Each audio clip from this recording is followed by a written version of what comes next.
Hey small groups, great to be gathering again this evening. So on Sunday, we landed the 6th part of Dream Builders. One more week after this, but we spoke about the very sensitive matter of money. Money, money, money. Don't know how you felt about it, but obviously at Poole Campus, I really spoke about the fact that money is given to us by God, entrusted to us by God, so that we may steward it in a way that glorifies God and ultimately builds the dream.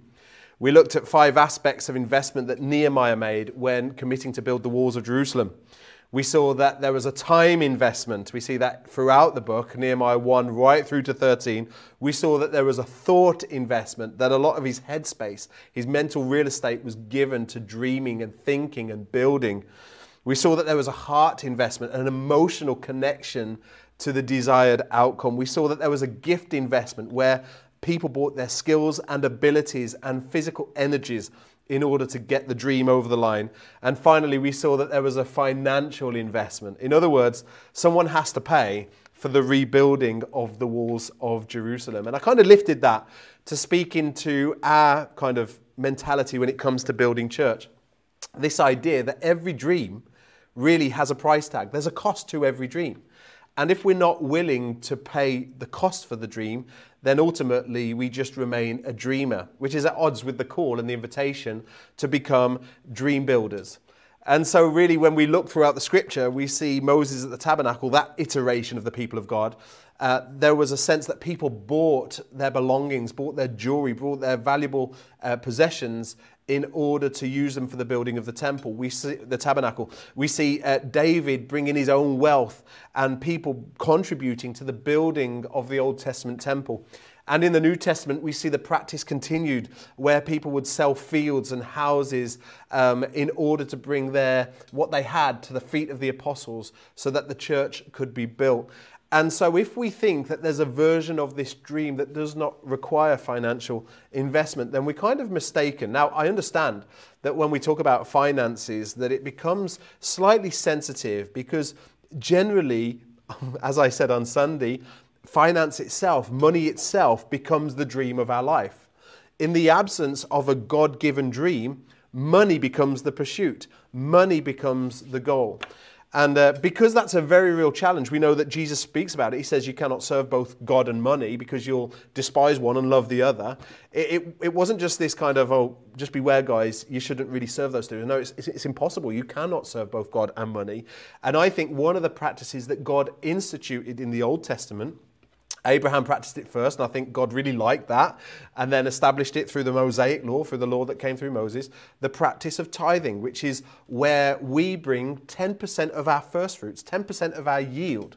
You know, when we speak of an agricultural context, this idea that from every harvest, we bring grain into the storehouse, and a 10% of that is given over to the storehouse of God, aka the house of God, aka the church of God.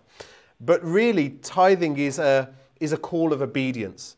Tithing isn't a practice of generosity. It's really just the people of God are told you bring your tithe into the storehouse. Malachi brings very firm words. He says a failure to do so means that you are robbing God. And that was one of the big thrusts of Sunday's message, this idea that as long as we think what we have belongs to us, like we wouldn't see why we would ever bring a tithe. We wouldn't see why we would need to steward our money in a certain way that speaks to a generous spirit. But if we understand that what we have has been entrusted to us and that it actually belongs to God, then there's a mentality shift from this idea of the 10% that I have to give to God to this mentality of the 90% that God allows me to keep. Now, just to ensure that we don't move down the road of legalism and we just make it about 10%. 10% is not the goal. 10% is just the starting line of obedience. In fact, one of the things I said on Sunday was that it's actually impossible to be generous until you've first been obedient. If we are robbing God, but I think we are being generous because we're buying a sausage roll for the homeless person down the street, then really we're not operating in the full grace of giving, which God is encouraging us to do so. And so really the challenge tonight, as we consider the questions and consider the practice of tithing and our attitude and response to it, I just want you to hold in the forefront of your mind this idea that if we want to see God's kingdom come on earth, if we want to see the walls of Paul and Bournemouth and beyond rebuilt, if we want to see the church flourish, if we want to see people get saved, if we want to see people discipled, if we want to see the nations reach for the glory of God, then there's a price tag. And actually God has given us the resource in order to make that happen. And so we're not looking for new money outside the church. We're saying everything that we need for this season of building church is already in the house. It may still be in our pockets though. And so tonight, as you consider these questions, I encourage you to come with an open heart and an open mind, and to be honest, an open wallet. Allow God to speak to your finances, not just kind of your future. So I hope that you're blessed by tonight's questions, and I hope that it moves us as a church to a more glorious, blessed and prosperous future.